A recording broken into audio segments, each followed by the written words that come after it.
asked about Los Cumbres. Gentlemen, I think we have assembled again on screen using Zoom, members of the board and some hardcore supporters of the Central South Coast Longtime Astronomy and Telescope Club, the Santa Barbara Astronomical Unit, underway. This is the SBAU Astro Hour, everybody. It's a weekly online blog using Zoom that focuses on the latest space news and discoveries and cutting-edge cosmology, hardcore astrophysics, and I got to tell you, features some of the brightest, most knowledgeable people in town I know. Don't include myself in that, but that's why I'm the host. I get to ask the questions. My name's Ron Heron.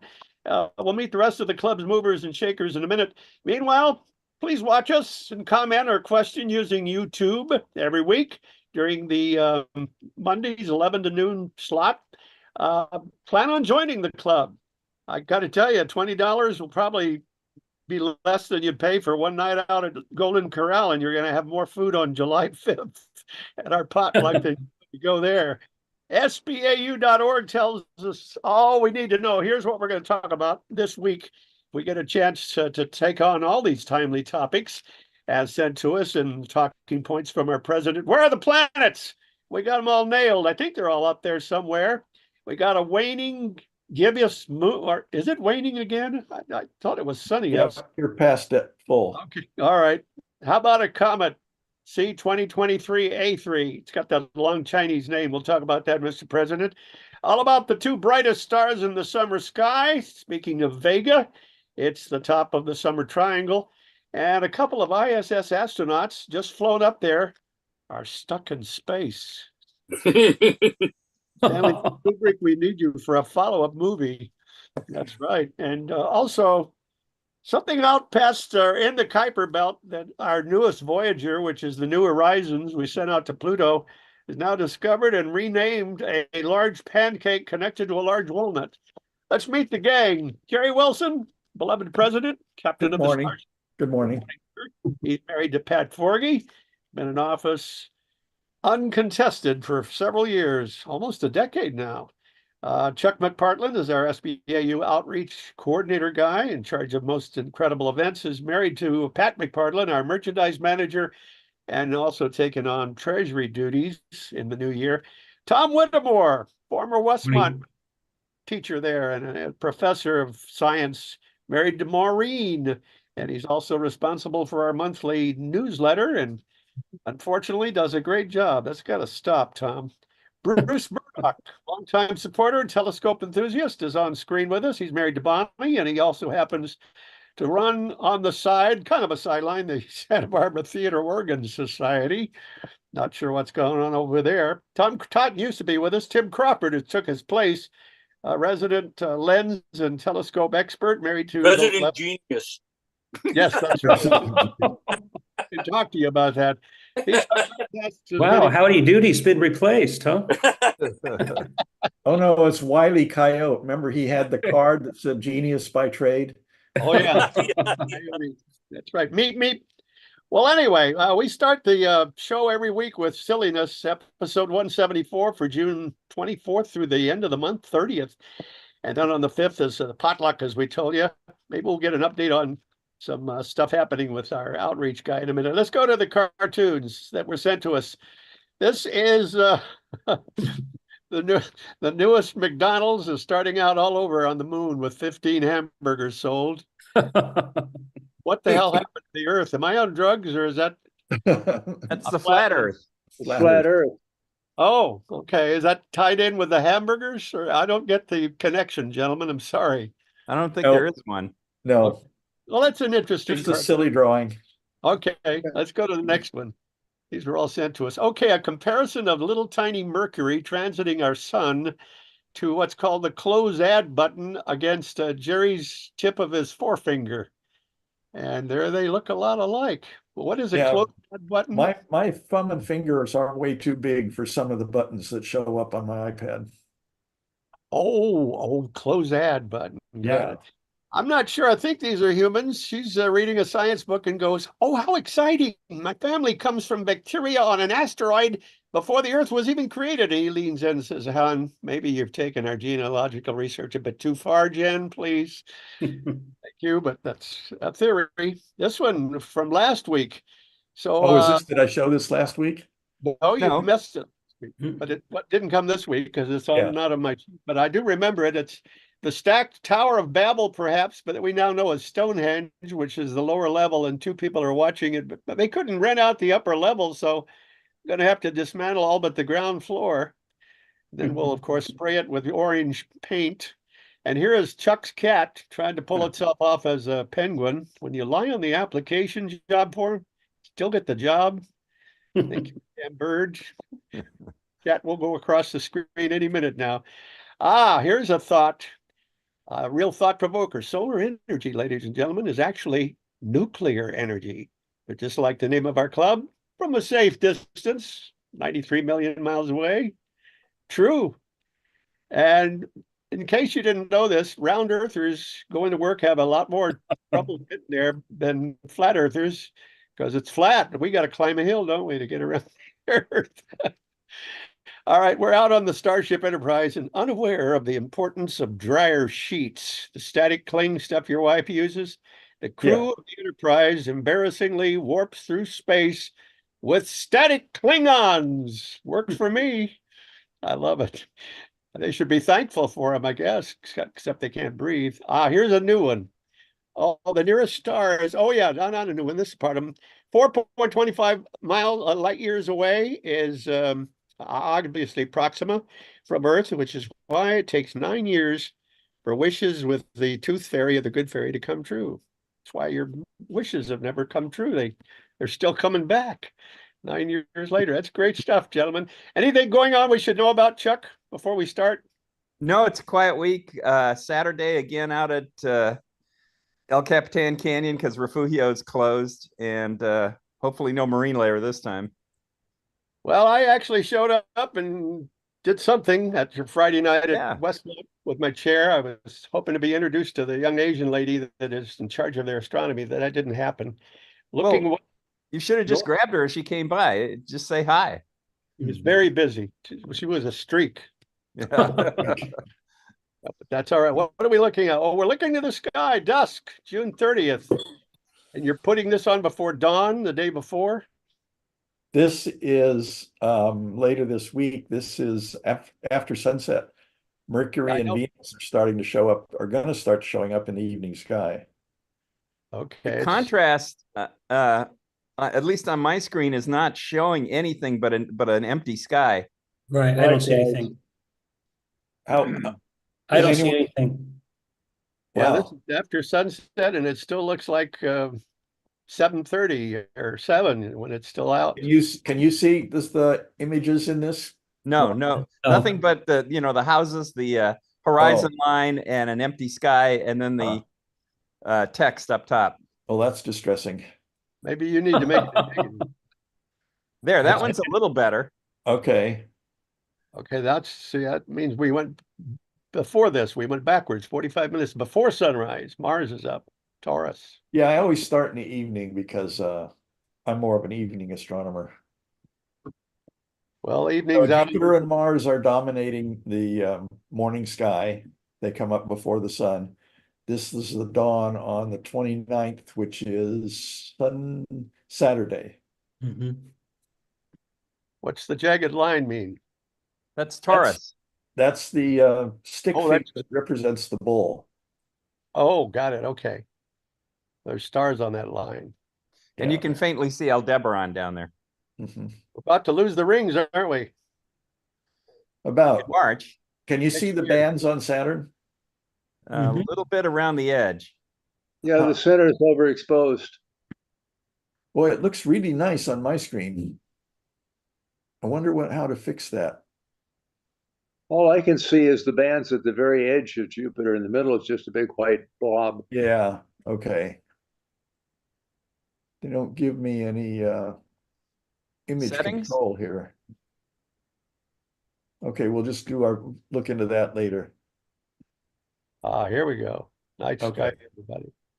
Now this is, we're looking at the moon. It's just past full. Now this is during the daytime, obviously, the sun is here. The moon is over here right next to Saturn, completely across the sky, very low in the sky. It's about to set here at 11 o'clock at night. And I show all the stars at night, but this isn't night. If I made it daytime, then everything would disappear except the sun. So you just have to forget all this stuff here because I wanted the moon and Saturn to show. So there will be an occultation of the Saturn by the moon, but we won't see it.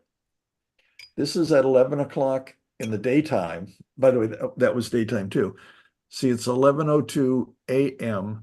and there's the moon near last quarter, and there's Saturn right there at the cursor, just about to disappear behind the moon. Oh, okay. This is during the daytime. All these stars fake it out. If I made those go away, Saturn would go away too. So You have to be on the other side of the earth to see it. yeah, they'll see it during the daytime in New Zealand, or during nighttime in New Zealand. Chuck Yeah. could do that easy. Yeah. The contrast will be pretty tough to pick out Saturn. It's just not quite bright enough. Right. And I don't think it'll actually occult for us. It'll just be very close. Oh, Oh, Mr. Well, President. this is the planetarium software, the Sky 6, and it's geared toward my house here. So at my latitude and my longitude. So it could be skimming along. It's looks like Didn't it's run time closer to for it. me, but yeah. Did I mistranscribe your notes? Is it a waning or a waxing moon right now? This is waning. Waning. Okay, and so it This is is- gibbous. Gibbous means what? Hunchback.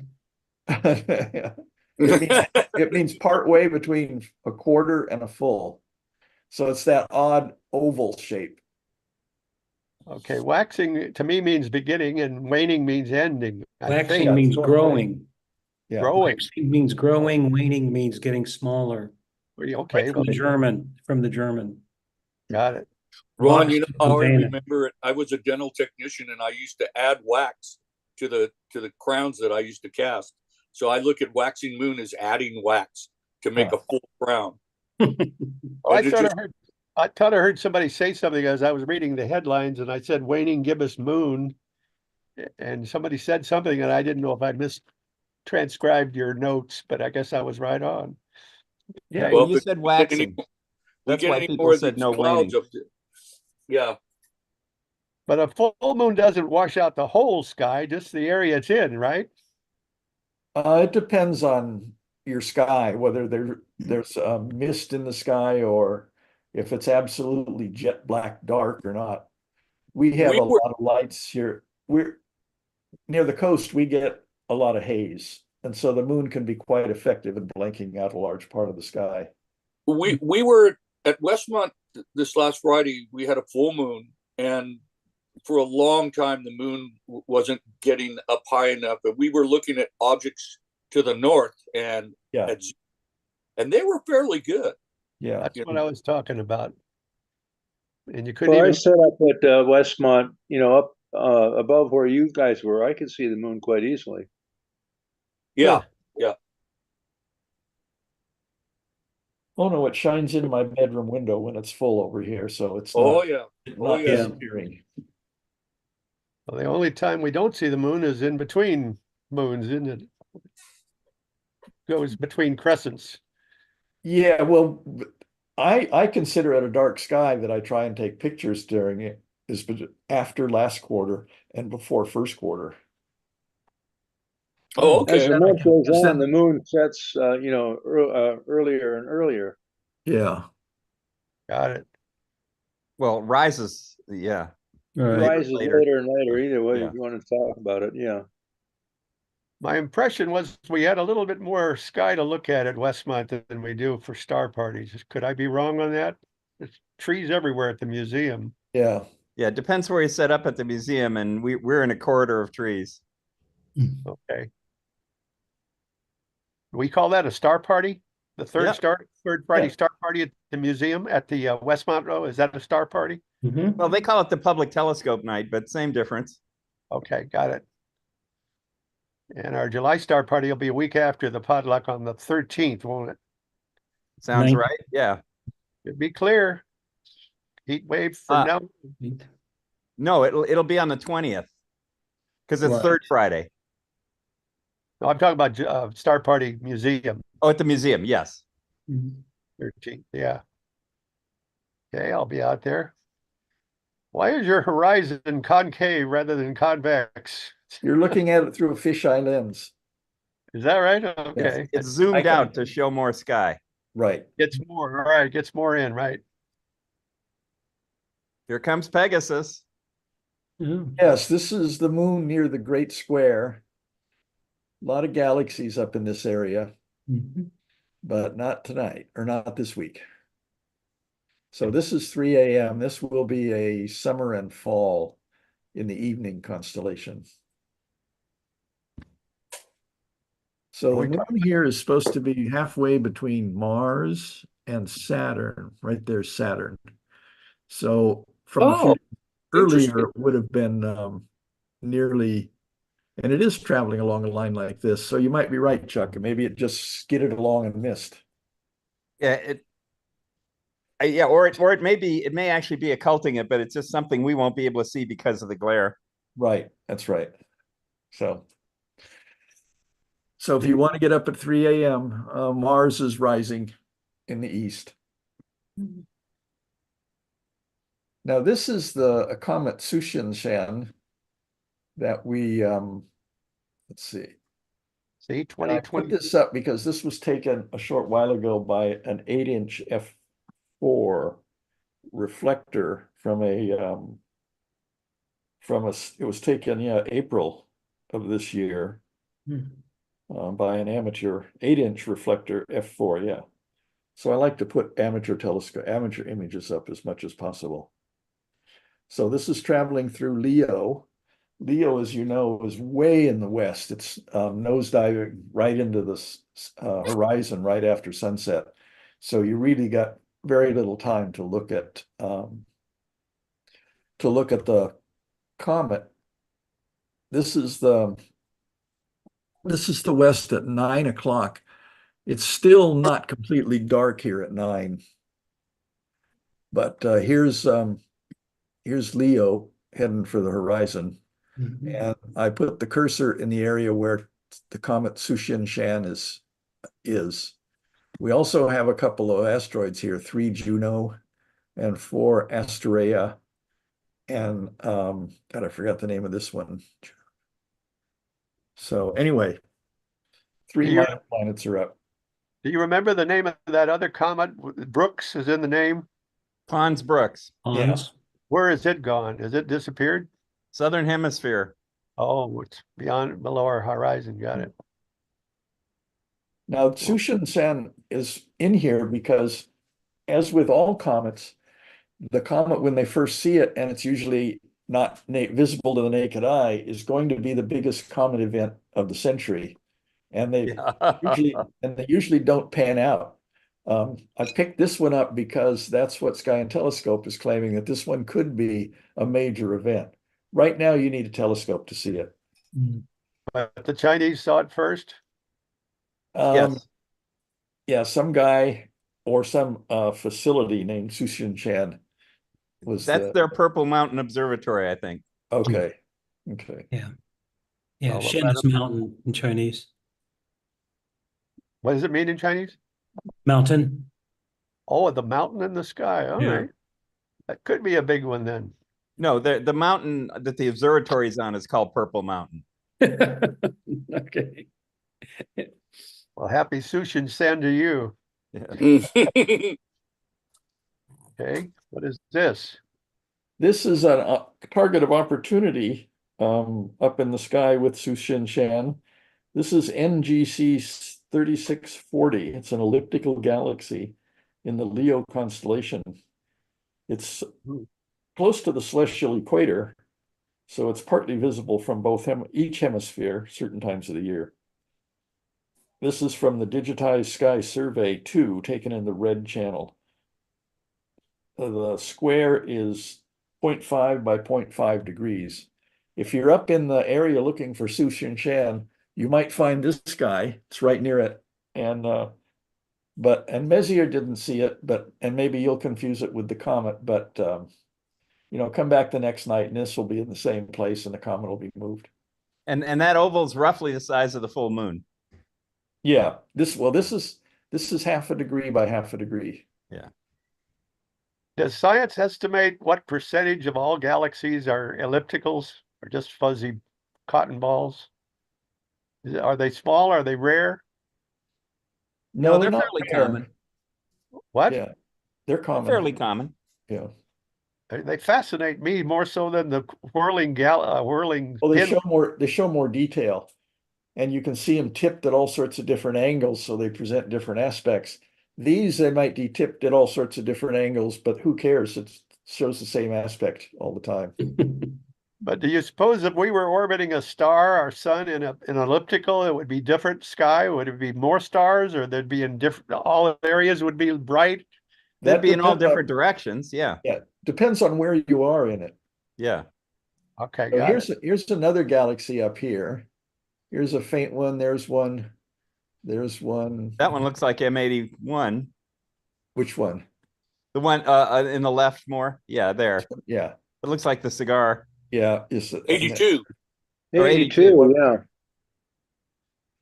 and Glad there's not a test on this, or I'd fail. I don't know my numbers. so I guess the things that are in black you can see better. Yeah. In black? Yeah, See, the When the black background background- is dark, it shows up better. yeah. Oh, I'll work on those pictures before I post them again. And it might be your monitor settings or something, but if it looks good to you, you're going to want that. Yeah. Yeah, but when I do these, I do screen capture and then I go through Photoshop. As I go through Photoshop, that's where I can change the tone of everything. Well, it looks fine in your document that you send out. Right. Yeah. Okay. I'll have some test strips for next time. a lot of scientists like to use negatives though, don't they? Black They stars do on white. because they believe it shows more faint detail. Really? Yeah. Okay. Your eye just I works know. better on it. Little dots. Okay. I noticed the negative showed more detail. I forget which comet it was that I imaged, but I could see the two tails much clearer in the black comet on white background than vice versa. Huh. Is this Vega compared with our sun? Yes. Now this is Vega. It spins very fast, so it bulges at the center. It's not a terribly large star, but it is larger than our sun. When we look at it, we're looking at it straight down. We're looking down at one of the poles, so we don't see this area here. But you can see, I hope you can see that it's darker around the equator than it is at the poles. So if we looked at it from the top, we would see a lot of limb darkening, which we get a little bit from the sun, but it would be exaggerated on Vega, and a bright center, because the temperature is hotter at the poles than it is here, because it's more tenuous. It's thrown out by the rotation. And the pole does point toward us, I believe. Yes, right. You happen to know the spin rate of Vega? It's right down there, 16 hours. Is it there? I couldn't see it. Yeah, Oh, there it is, right there. 16.2 hours, Thank you. equatorial That's right. rotation period. Yeah, okay. 16 hours. Yeah, that's hauling. We're 25 days.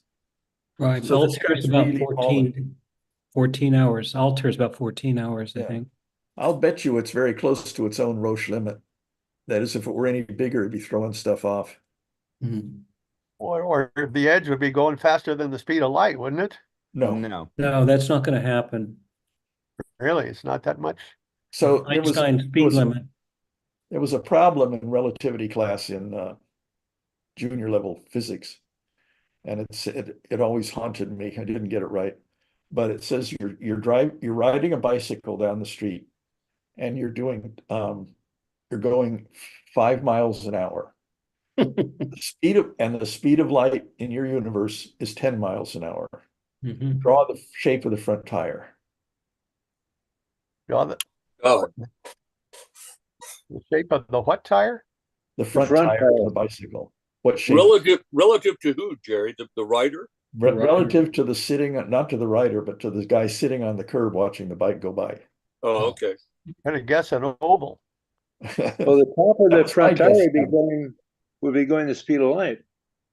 The top one, in Newtonian terms, it would be going the speed of light. Oh, Right. got it. So you So- wouldn't even see it, or it'd stop in time and freeze, or what? I leave it to the fanatical student. God. Something that big going faster in its daily turn than we do on our planet? Yes, That's crazy. that's Holland. Now this Okay. is Arcturus, the other bright star. It's a yellow giant, and there's several stars bigger than it down to our sun. This is probably about the size of Vega compared to our sun. Arcturus is 25.4 times the sun in mass, I get, or That's That's the size. diameter. yeah, Diameter? yeah. Arcturus doesn't have anything going around it. It's not a double star, so we can't really uniquely determine its mass. We need to see something orbiting it or it orbiting something else to determine its mass.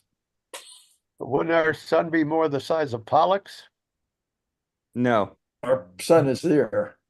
I know it's not there, but it seems that Jupiter is there, and Jupiter's right, little dot right there. Right where my cursor point is. well, it's still small compared to our sun.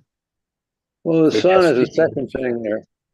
That's the sun, Ron, right there. See the second thing from the left? Oh, I see. I thought that was Jupiter. No, sun. Jupiter's this dot right there. I got it. Okay. I didn't see that little dot. No, I wonder Good. what Heinz Crimson or Musepi would be, or about twice or another half again of Arcturus. Oh, much more. Much more? Yeah. Wow. Yeah, that's neat. That's one of my favorites. now That's since Arcturus shows a lot of really detailed sunspots, I suspect they just put these on from our sun. Yeah. It's Yeah. our sun blown up. And this guy's Well, got the same pattern of sunspots. How So I suspect it's about the that? same Yeah. thing, just blown up.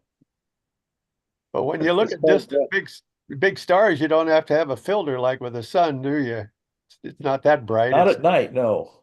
yeah. There's no star at this time that's going to burn your eyes out. There will be a nova here later this summer, this fall. T Corona Borealis, I think it's, Yeah. Mhm. and it's a recurring nova, and it's supposed to pop sometimes in the next few months. Huh. But there's even burning balls of plasma bigger than Arcturus out there, aren't there? Oh, yeah. Yes, there are. I mean, take the sun down there and take about 1 million of those, or about 1 billion of those, and that's Antares or Betelgeuse. Good Lord. Yeah.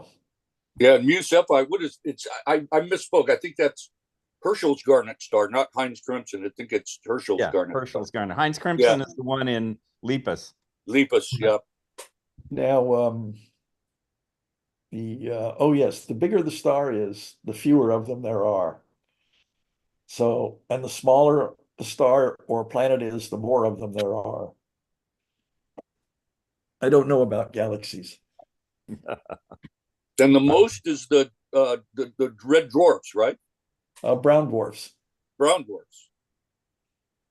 Like Jupiter. after red dwarf. White dwarfs, as they just cool off, they go down. It's exactly the same as a blacksmith that heats up a piece of iron. You know, Yeah. first it gets red, then it gets yellow, then it gets white or blue-white, and then it gets white. Same deal with color on stars. Well, I've never seen a blacksmith get him to white, I don't think. Can they? Oh yeah. Can Oh, they yeah. really make that much Yeah. heat? Wow. Here we are. Summer This triangle. is rising in the east. Vega is up, Deneb is up. Altair is the last of the triangle to come up. But these will be the bright stars of summer, and we'll see the summer triangle as we go through the next few months. Wow. Very good, Deneb and Can you see Altair. the blue background, and can you see these dots? Yes, Okay, this one's coming out fine. okay, okay. Uh-oh. Oh, that jumped. Did you see the color was good, then it jumped lighter? Yeah, This is not a star, ladies and gentlemen. Houston, we have a problem. it's a star liner.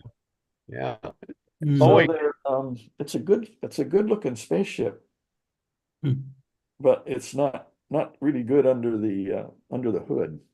I can't see the duct tape. Yeah. It's internal. Oh, The doors are all sealed, they're epoxied on. So You know that Jerry Lewis once had a movie called Boeing. yeah. Boing, And- boing. I Yeah, don't they remember that were- movie. Right. So Well- we had I mean, when they got up there, they took off. On the pad, they determined they had a helium leak in their nozzle system, their attitude jets. And apparently they use high pressure helium. They don't have a flame or heat to react to squirt out. They just release high pressure gas, and it's helium. Now, from working in low temperature physics for a while and using a lot of helium, helium is a very hard gas to contain. It's inert, it's small, it's spherical atoms, and it will leak out of just about everything. It's super hard to get it to not leak. You get your balloon at the fair, and if it's made out of rubber, you take it home, and the next morning it's laying down all shriveled up on the floor because all the helium leaked out through the rubber.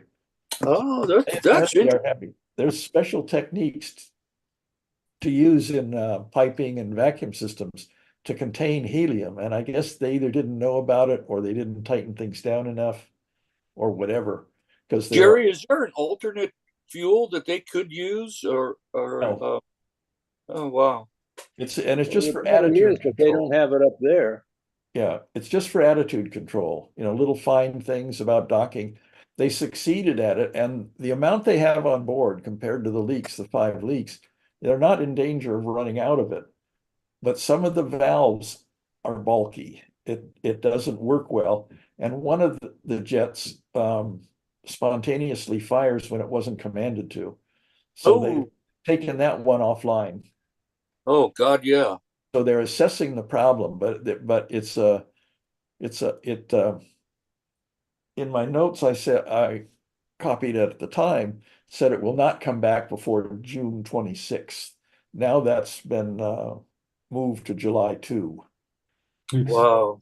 What Wow. I'm thinking is a worst case scenario is they're just going to push it away and let it re-enter the atmosphere and burn up.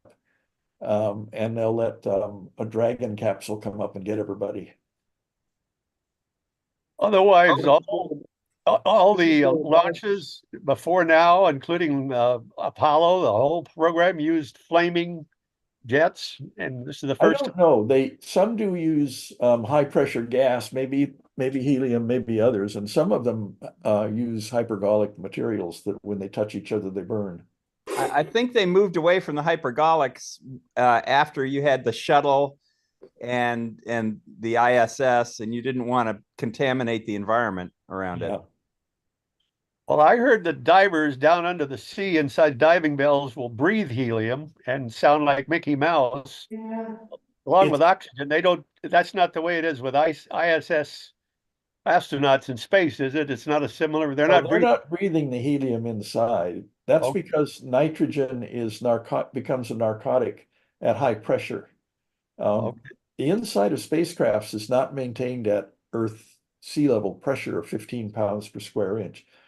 It's been in the Gemini and the Apollo, it was maintained at 5 psi. It was almost pure oxygen. Now that's why the 3 astronauts were killed, or 2 or 3 astronauts in one of the early Gemini Apollo 1. Apollo 1, and it was 3 astronauts. 3 and astronauts. They switched to a mixture atmosphere after that. Okay. Well, is the problem with this spacecraft that it's leaking the helium, the same problem the balloons get flat overnight? Is Yes. it Not, hard to- not, well, and when it comes out of a balloon, it goes right through the material wall. And they know enough not to use any material that helium can easily get through. But helium with joints and valves, especially things that open and close, helium is very tricky about finding those leaks and getting out. So Boeing came up with this? This is their exclusive propulsion system? No. No, I don't believe it's their exclusive propulsion system. I'm sure it's been used before. NASA's really strict about that. When you put something new up in space, you have to have like 10 or 15% maximum of new technology or systems. And it has to be something that, in any event, has flown in space before. They make satellites just to test the technology that take things up and let them orbit the Earth a number of times to test how they operate in the space environment. When a capsule like this comes up, nothing on it is brand new. Yeah, especially if they're rated for human flight, they have to be really thoroughly tested. Yes. Oh, But the managers got in the way here. They made a decision. They made an engineering decision. Same Yeah. thing. They caused the space shuttle blow up. The space shuttle blow up, the engineers recommended they don't fly. Management overrode the engineers. Exactly. Yes. Management did engineering. Yeah. But you And know what? Boeing's been having a really tough time with that lately. Yeah. You know what we're all thinking, the name Boeing with the troubles they're having with their airliners lately. Yeah. Okay. CEOs. Elon doesn't seem to have that problem with his launches, does he? Oh, sure he does. His stuff blows up all the time. Look at the Starship blowing up. Is that his? I thought that was somebody Branson's maybe, or no? The rule they pound into me when I was working at Hughes and Raytheon in space systems was that success is built on failure. Don't be afraid to try it and fail. Learn from it. Yeah. But don't claim Well, that's it's what successful if Musk it's not. Gary, do you suppose that Boeing might go to some kind of solid connectors so there wouldn't be any leak there, and then internally shut on and off these corrector valves? I don't know what they'll do. I'm sure they'll solve the problem. They're smart people, smart engineers. The problem Yeah. is the valve. The problem is the valve, Tim. Yeah, I've been sitting here thinking, well, if you had a solid connector, the valves inside, no matter what you do, if you make a gate, some type of pinching mechanism, they're going to leak again. Yeah. And the two astronauts are a man and a woman. Yeah. Okay, and they're stuck up there, but they can accommodate them. Yeah. They only went up for a week. I thought they kept these people in orbit for 6 months. Well, that's the people who are on the ISS, but this is a test mission for these people in the Starliner. yeah. I see. Okay. And their first trip, they were rookies. No, Yeah. they're not rookies. Oh, Well, they're There's not many rookies. things. it's the spacecraft that's the rookie. Oh, I swear I read that they were new, but I No. didn't know who they were. Okay. Sunita Williams has been up several times. You suppose on board the ISS, there's a private room you can go to if you got to go? No, there's a drape that you draw. There is Is a that what safe, it is? there is a safe room on the ISS.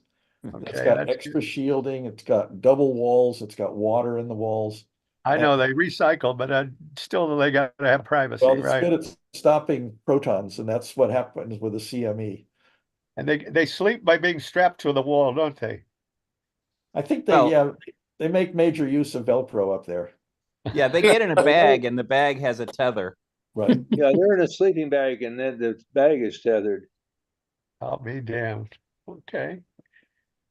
And they're gonna get it out of the ocean the old-fashioned way after it touches down out there. Actually, this one was going to land in New Mexico in the desert. Yeah. You're kidding, really? Without scarring it up? Well, that might even be easier than salt water is on them. I don't know. It's coming down pretty fast, even with a No, parachute. it's got parachutes. It'll slow it down quite a bit. All right. The Russians land their astronauts on land all the time. Aren't they finding problems though, health-wise, with those long-term astronauts that stay on for 6 months to a year? Yes, Absolutely. space is not what we were evolved to deal with.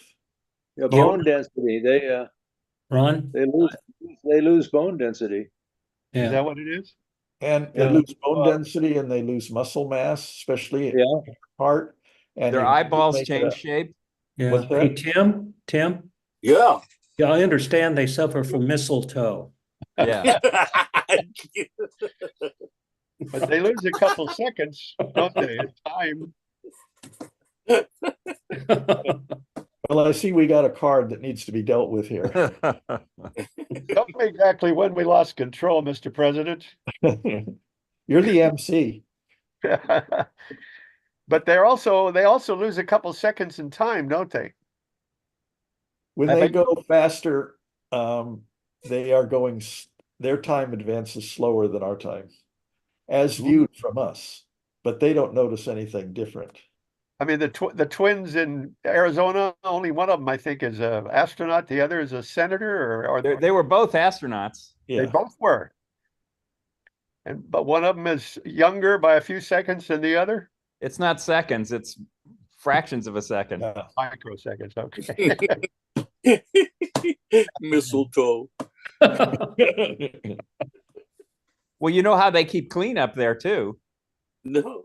Meteor showers. That's pretty good. All right, we're Okay, going out we're to in the full, New full Horizons. panic mode here.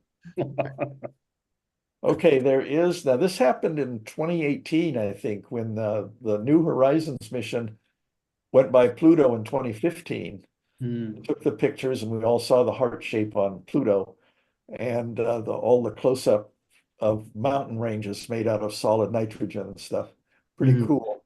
They redirected and they went on, the New Horizons went on to a place that was nicknamed Ultima Thule, and later officially renamed as 486958 Arakoth.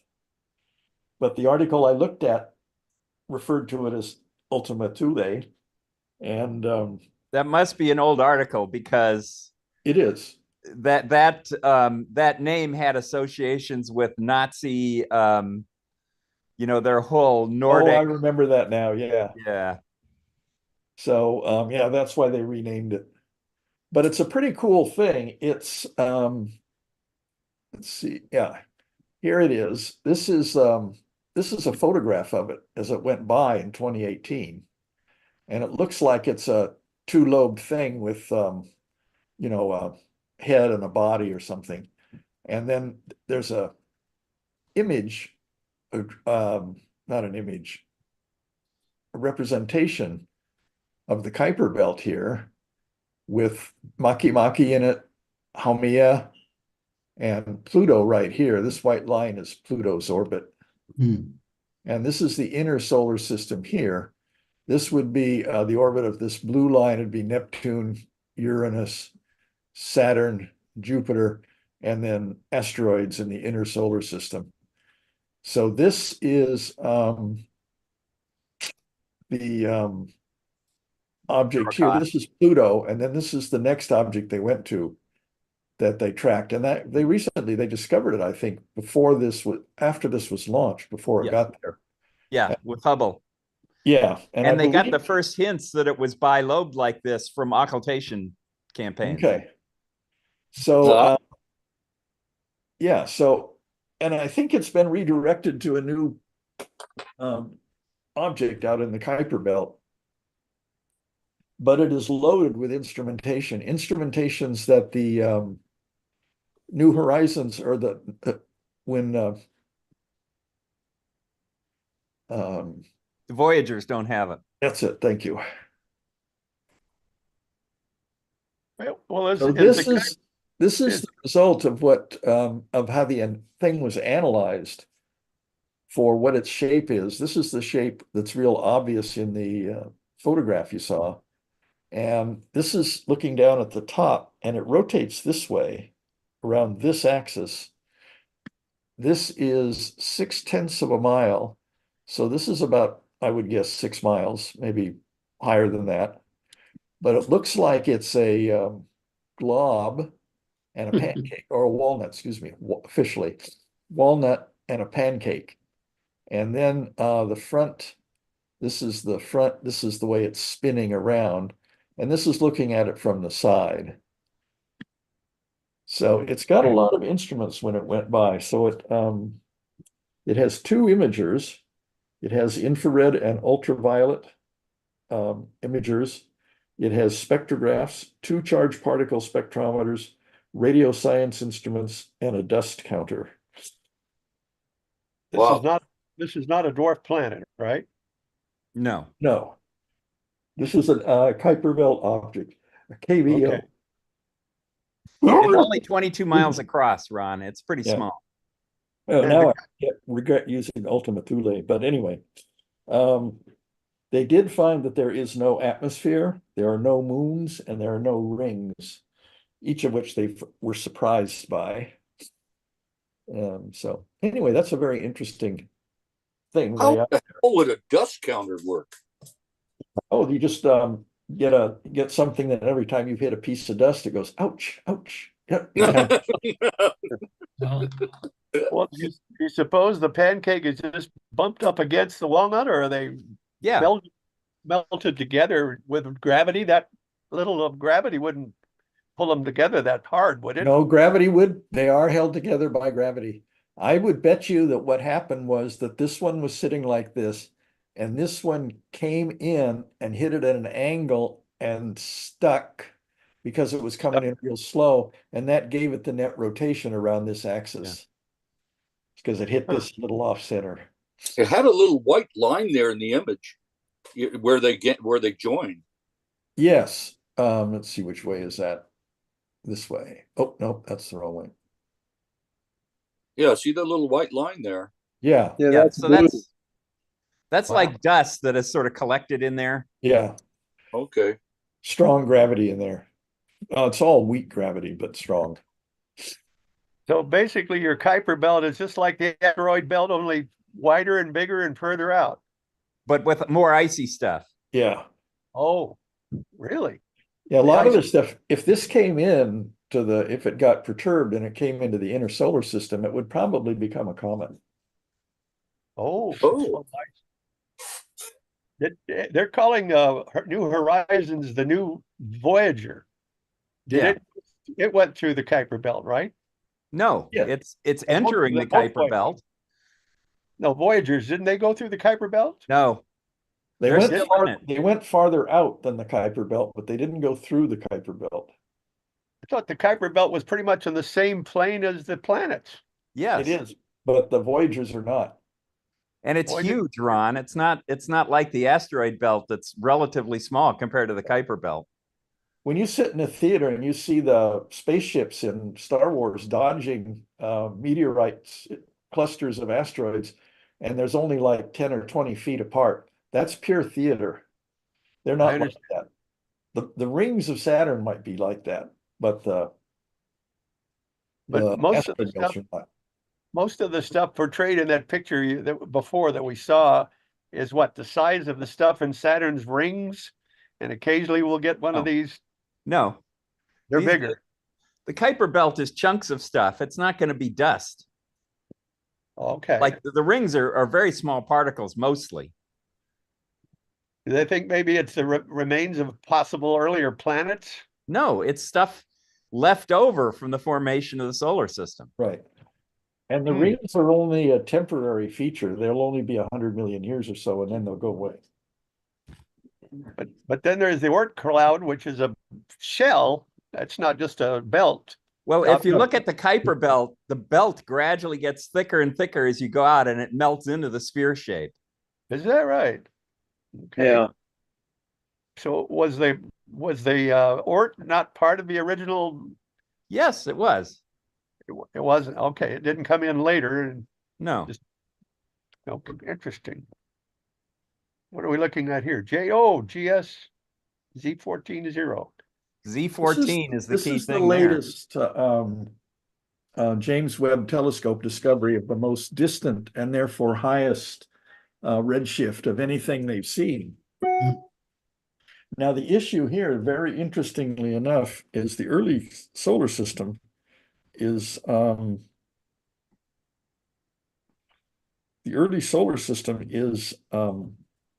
different than we are. It was smaller, it was tighter, it was closer together. You mean early galaxy, not or early universe, not solar Early system. universe, what did I say? Solar system. Yeah. Oh, solar system wasn't even here. But you can tell that this is taken by James Webb because it has the characteristic 6 spikes around the stars, fainter star there. The rest of this stuff is all galaxies. These red ones are heavily redshifted. And these are much closer, of course, because they're not so distinctly redshifted. But this one, with the poetic name of JD's GSZ140, has the highest redshift ever recorded. It's 14.32. God. So that means, let's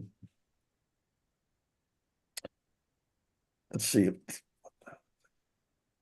We're not talking about another deep field here, are we? Oh, it's 300 million years after the Big Bang. So this is a deep field and getting close to the deepest field possible, because you're looking at things that are only, and that's not much time. So that's what's driving people nuts. But it doesn't break physics like you keep hearing in the news media. Physicists love this. It gives them new problems to solve. But they have computer programs that can lock in on objects out there, stars and other galaxies, and know how they're going, how fast they're going, where they're going, and can put them where they are today. How in the world would they know where this sucker is today, what it is by now, 14 billion years later? You Well, can't you'd know have for to- sure. Yeah, you'd have to understand the evolution of galaxies and then account for the time. Right now, this thing is what, about 13.5 billion light years away, but it's double that now because the time it took for that light to get here, it's moved on and it's been accelerating. So it's even farther than double that distance. And you'd have to know what all its neighbors were too. Right. So this object has apparently manufactured 500 million stars because it's unusually bright for a galaxy at this distance. And so it has a mass of hundreds of millions of times the mass of our sun. And it's packed into a space approximately 1,700 light years across. Whoa. That's Wow, yeah. that's small for a galaxy, isn't it? It is. Yeah. And it's dense, it's bright. The galaxy is glowing red, perhaps from galactic dust from clouds of ionized oxygen and remnants of dead stars. Not a And it's quasar. redshifted. Okay. Not, it Yeah, doesn't, because This was analyzed by Kevin Hainline at the University of Arizona. No, Jerry, this would be after inflation, correct? Yes. Okay. Well, inflation is kind of still going on, but usually when they say inflation, they mean that big initial. Yeah, the real Blast. fast one. Yeah. If it's that small with that much mass in it, boy. It's going to be a supermassive black hole there sometime soon. Oh yeah. and it's moving away from us because of its ionized oxygen. That should be a bluish color. So it's redshifted. If it were closer, yes. Right, so it's redshifted. Yes, It's moving away from us. that's right. Well, it's shifted 14 times. That's what the Z14 in there is. Oh, okay. Those lines are 14 times farther away than they, shifted away from rest position. Oh, Galaxies like this one at this distance are in an expanding part of the universe. And these are moving very close to the speed of light away from us. So, and it's increasing. So there's time dilation involved in our images here. So if you see, for example, one of our celestial candles is the type 1A supernova, and it has a characteristic spectral shape that evolves over time. And so we see a supernova over here close to us. It gets real bright, and then in a few days it decays away, and you can see it fade away for a few weeks or a few months. If you see a supernova at this distance, it's time delayed. And so you would see it grow in brightness very slowly. And then you'd see it take several years to go through the same pattern because it's moving away from us so fast. Time at the galaxy as viewed by us is going very slowly. Mhm. And if it attains the speed of light relative to the universe, then it would Oh. appear to stop. Right. Well, isn't infrared right between the spectrum of sight that we see colors in and radio waves, which are even lower? Couldn't radio waves see the distant universes that disappear, or not universe, distant galaxies that totally disappear from web viewing, and we just Well, get the that would radio just be wave? out of the spectral band, but if it exceeds the speed of light, you're never going to get the light from it, even the radio waves. Yeah. Well, I know, but the infrared waves are still going the speed of light. Yeah. And if they get stretched, they'll become radio waves, which we can't see even with the We special. look in deep infrared. We photographed the actual fireball when it first became, the universe first became transparent. And that's called the microwave background. Aha. Cosmic microwave backgrounds. CMB, yeah. Yeah. So anyway, that thing, those are microwaves. So they were ultraviolet, very high ultraviolet, very short wavelength. And they've cooled all the way down now to where they're microwaves. We're not going to see anything that's more redshifted than microwaves. Huh. Is this the topic we missed last week on time disappearing at the speed of light? I didn't Sort know of, we did yeah. it last time. Anyway, Last is time we were talking cool- about different time.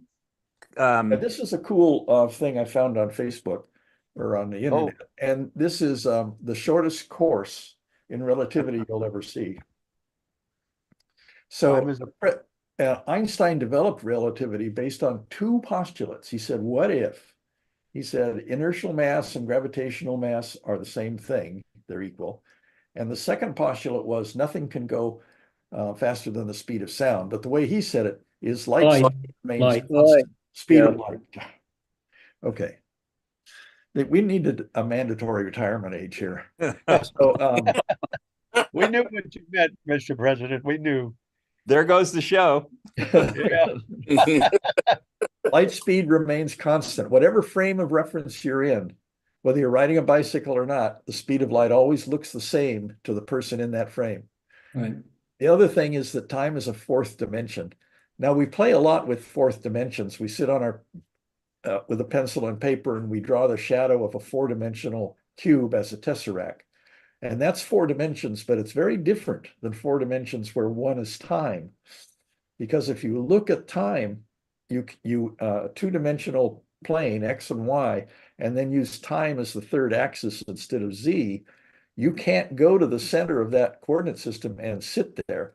Time is always moving. So you're always moving up the T-axis. You can't stop it. No, you can't stop it, but who wants to? So it's more like a velocity than it is a position. Mhm. Now, as a result of the development of relativity, the faster you move through space, the slower you move through time. So we see these things getting farther away and faster, and time for them appears to go slow to us. Gravity is the curvature of space-time, not the curvature of space, but the curvature of space-time. And mass itself is the recurve of space-time. So time slows down around heavy objects. Like if you're near the Earth or you're orbiting the Earth, time goes a little bit faster for you when you're up in the orbit. But because you're going fast, time goes a little bit slower for you. So it's a balance of the two. And you have to correct this. This is the only thing where general relativity shows up in our daily lives, is that our GPS satellites are up there telling us where we are, but they have to be corrected for traveling at a higher speed, 18,000 miles an hour, and for their distance away from Earth's gravity. They have to be corrected for that. Otherwise, GPS would be useless. You could only do it to about 10 or 20 miles. They also have to be corrected for the pressure of the sunlight on them. I didn't know That's that. their orbits. Yeah. Their orbits, right. So Aren't anyway, there- gravity aren't there- travels in the form of waves. Now, these are Yeah. different waves than C waves or light waves. Light waves are dipole waves. there's mass, but there is no negative mass. Even antimatter has positive mass. And so there's no dipole for gravity. What these are is quadrupole waves. If you take one of those real soft gummy erasers that you used in art class, an art gum eraser, and you squeeze it on the top, you see it bulges out on the side. That's an example of a quadrupole wave oscillating back and forth. So the expansion and contraction moves at right angles to the compression force. Now, what that also means is that the empty vacuum of space is actually an elastic medium. So you can cut out a plank of space-time and you can bend it. It has about 10,000 times the elastic constant of steel. So through calculations, not that anyone's ever tried to build a bridge out of it, but this is the milieu we live in. And the two guys that recently left us at great loss to us, Stephen Hawking and James Hartle, were working together, collaborating on what's called the boundaryless problem. And they're trying to work out the math of general relativity where the universe has no edge and no boundary. What does that mean? And that's the current thinking now, is that there's nothing beyond, like, what is the universe expanding into? Well, it's expanding into itself. So they're trying to work that out, or they were. Yeah. Anyway, on that note, our time is up. Is this diagram at the end of your talking points that you sent to all of us, Jerry? Because I don't know. I did make some adjustments. Well, can you? I gave a talk at the museum on yesterday, and I used this chart in it, and so I think I added it after I gave that talk because it was a. Can you, if it's not in your talking points, can you send this to me or all of us again? So I don't have to go look it up on YouTube. Yeah, I'll send it to you. Well, Ron, if you got Jerry's talking points, you've got this in there. Well, I may have added it and not sent out an update. I got it. Oh, you got it. Okay, cool. Then it's in your talking points. I don't recall it. I'm sorry. Maybe I went right by it like I do pictures, but fascinating stuff. We will continue this discussion, okay, in the future, gentlemen. Well, we're going to do it again. We'll be back next week. Same time, same Zoom space on the screen. Tell your friends about us, okay? We love astronomy. SBAU, been around for 70 years. If you join now, you can get on board our potluck in 2 Fridays from now. We'll see you next week. Same time for number 175. Thank you. Thanks, everybody. Bye.